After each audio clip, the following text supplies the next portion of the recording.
You would think that when an automaker updates a new model with more powerful engines and better tech, it would be a good thing, right? But when Toyota launched the new Tacoma, there were some angry owners out there who were mad that it no longer has a V6 engine. You'd think they'd be grateful that you have more power and more torque.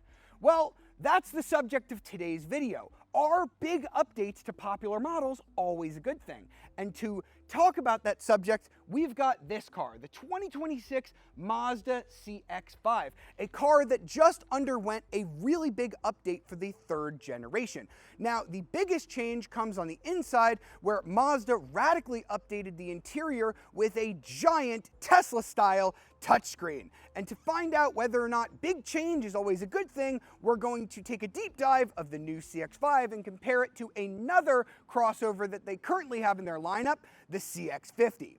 You're watching Autoblog. We start this video off with the biggest change, I think, to the Mazda CX-5, and the one you're going to be hearing about, this touchscreen. So the familiar scroll knob that Mazda has had for years is gone. They've replaced it with a big tablet-style touchscreen that looks like it came straight out of a Tesla. Now, if you're big on technology, or maybe you've been driving a Tesla for years, you might say, what's the big deal? But for Mazda enthusiasts, this kind of is the end of the world, at least if you ask people online in the comments from what I've been seeing. They are furious over this. I've talked to Mazda about it, and they've told me they've been getting positive reception over the touchscreen. Not from what I've seen on the internet comments, so either there's a disconnect there, or maybe the actual owners are telling them something different. Now, I'm going to try to be as objective as I possibly can over this, because I drive a lot of different vehicles, some that have tons of buttons, others that have 0 buttons like this. And if you look at the center console, there really aren't any buttons here. And I think Mazda did about as good of a job as it possibly could have here, getting rid of all of the buttons. So this touchscreen is really large. It's just over 15 inches in diagonal measurement, and it does have this ribbon down here at the bottom where you have a lot of different shortcuts to get to things like your map, your music, your favorites and things like that. So here's just all of my music icons. Here's all of my icons if I want that. It's arranged very much like you would have your smartphone, which is pretty easy. I mean, if you're used to having an iPhone by now, or an Android, this is going to be extremely familiar to you by now. You've got YouTube, Spotify, you have the Google Play Store so that you can get pretty much anything new that's not already on here. You've got Waze, Spotify, all of this stuff is built in, so if you're not using Android Auto or Apple CarPlay, that's already, integrated into here. This is going to be your home screen, so you have your Mazda CX-5 right here. It's actually like a live readout of the car, so if you put on your turn signals, your hazards, if you open a door, it's actually going to show that in real time. And you can customize this the way that you would your home screen on your phone, so you can drag and drop different widgets onto it very easily, as you can see right there. Very easy to customize this super easily. So now I have my odometer with my trip information right there. So I love how simple all of that is. I also love how decently simple it is to adjust things like the temperature. In BMW, they make you click and then pull up like a separate menu for your climate control. In this, it's really not so hard. So I thought that you would have to do 2 taps, one to pull up the fan speed like that, and then another to actually start adjusting things like the fan speed and the temperature. But you actually only have to do it in one swipe. So you just touch right here, and then you can just slide your finger left or right to adjust whichever thing you're doing. Same for the volume. There is no volume knob on this car, but look, just one touch, and then you can just slide left or right to adjust it. Is it as precise as a knob? Maybe not, but as far as touch controls, that's about as good as you really need it to be. And if you need more climate controls, you just swipe up, it comes up pretty quickly, and now you have all of your full climate controls, including your heated and ventilated seats right here, in case the icons for that were a little bit too small down here. Those are a little bit small, but let's be honest, you're probably not adjusting your heated and ventilated seats too often. You're probably doing it once at the beginning of your drive, and that's about it. And everything else you can activate via voice too, so it's super easy to just say, hey Google, turn on my ventilated seat to power 3. And it should be able to do that. I have my connectivity is a little wonky on this car, but yours should be all set up fine for that. And yeah, I honestly don't have all of that big of a problem with this screen, but maybe that's just me and I drive a lot of cars. I really want to hear from you, and I want to hear if this is a deal breaker that would really stop you from maybe considering buying a Mazda CX-5. And the really interesting thing about this is you can still buy a brand new Mazda that still has a smaller screen with the scrolling knob, the Mazda CX-50. And while we're talking about it, one other thing I gotta mention I love about this screen, I love how they put the camera button right here. Super easy to access, really good camera, honestly, for a mainstream car like this. But they put the camera button on the steering wheel. Super easy to access while you're parking, and then the camera actually does the same thing that the Lexus camera system does, where it'll record what's underneath you and make the car invisible as you're parking. Really good on a mainstream affordable car like the CX-5. And while Mazda made some big changes there on the inside, I think the changes to the exterior are way more evolutionary than revolutionary. We've got a slight update to the exterior just to modernize the front fascia a little bit. We've got a little bit more of a more modern headlight appearance. I'm not loving the wheels here on this Grand Touring model. They're black and they just kind of look small for whatever reason. They're not like actually that small. They are 19s, but they just look small. Maybe it's the tire combination. We do have this black trim here on the Grand Touring model, but for whatever reason, they just don't sit super well. I've seen other reviewers complain about the same thing here, but overall, the car just kind of like looks similar to me. I know they kind of changed the dimensions a little bit, but they really just haven't done all that much. Here at the back is where I think I see the most change. They've done the whole Mazda font here where we don't have the Mazda logo anymore. I actually think that looks good here on the CX-5, and it does give you maybe a reason to like see this differently than the outgoing one. I don't think that this is necessarily a bad change over the old CX-5, and when the interior is so radically different, I think that they had to make a choice here and not go too different with the exterior. And then aside from the visual updates that they made to the CX-5, you might like the rear door changes that they made. Look how wide this rear door opens. It's basically a 90-degree angle. Makes it super easy to put a car seat in here. They've also given you a little bit more legroom now. It's about the same size as the CX-50 now. I think it's actually a little bit bigger. This is a really nice back seat, and you have your own USB-C ports, heated seats, and air vents back here. So in terms of rear seat space, this is really good. And Mazda also improved the cargo volume. The CX-5 is now bigger than the CX-50. It really wasn't before, but now it is. This cargo area has gotten bigger, as has the cargo opening. It's really low to the ground, making it really easy to lift stuff into it. As before, you get these little pulleys, making it super easy to drop down the rear seats, like so. And as you can see, pretty deep cargo area there, pretty tall as well, taller than the Mazda CX-50, so decent amount of storage space too. So Mazda did make some improvements to the CX-5, making it a bigger, more practical vehicle, which I really don't think too many people are going to complain about. Now, the theme of this video is changes, and whether or not consumers actually want them. And the reason why I chose this particular theme for the Mazda CX-5 is because of a very interesting choice Mazda made with this car. While the styling is updated but not drastically new, and the interior is radically different from the outgoing CX-5, the engine under the hood is, for all intents and purposes, the same.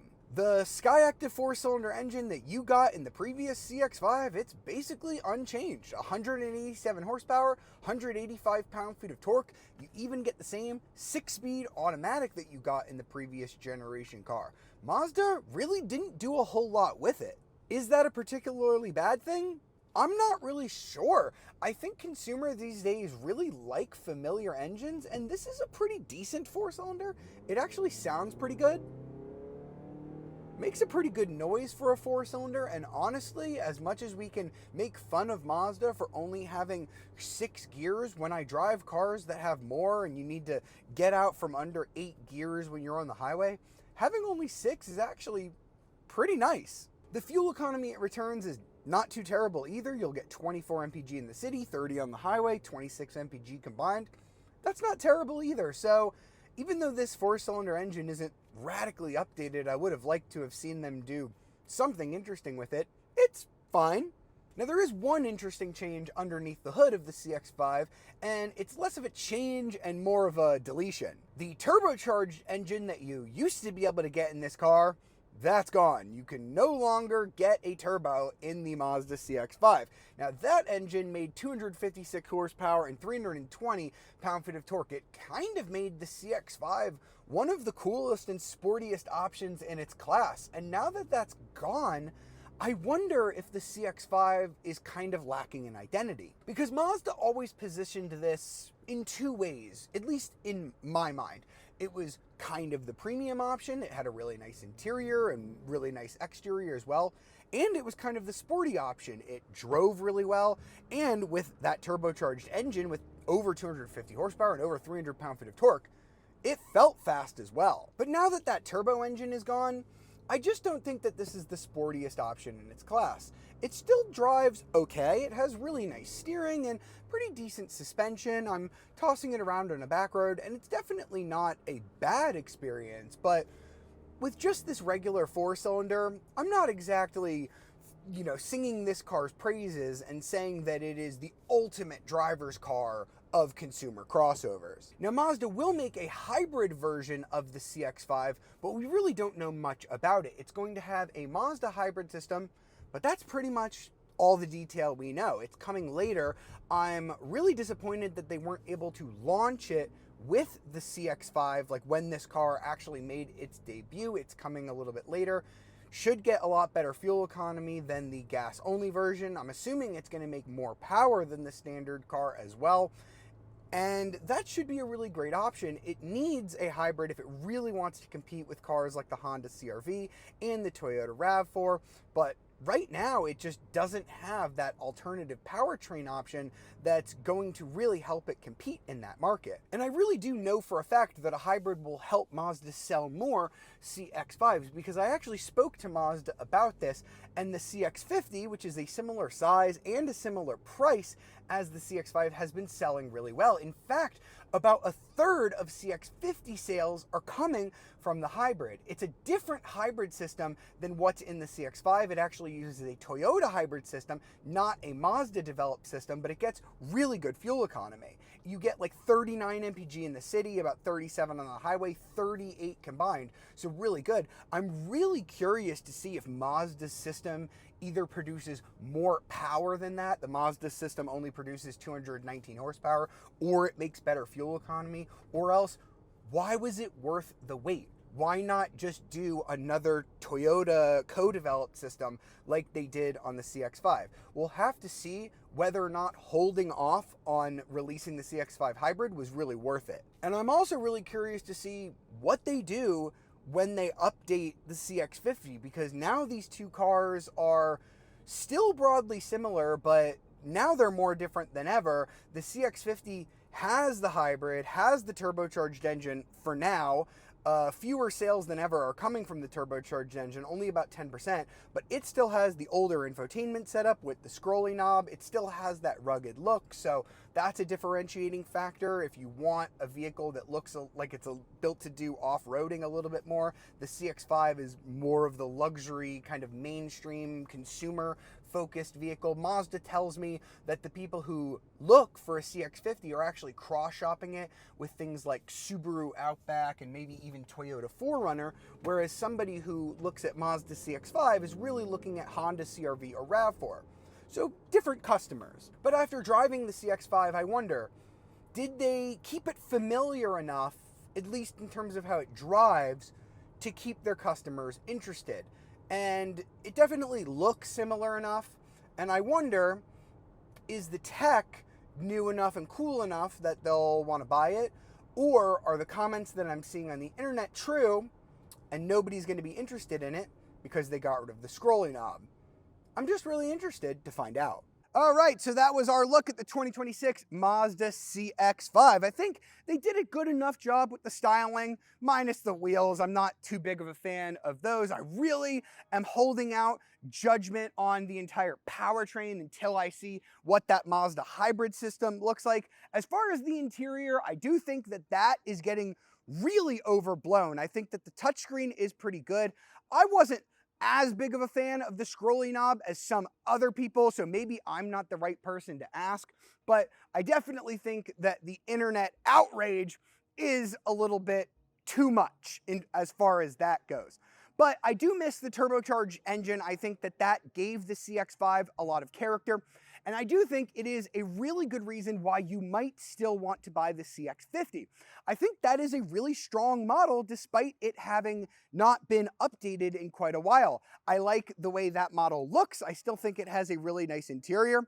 And I like the hybrid version, even though it's not Mazda's own system. So I think there are two really strong reasons to look at the CX-50 over the CX-5 if you're in the market for a Mazda right now.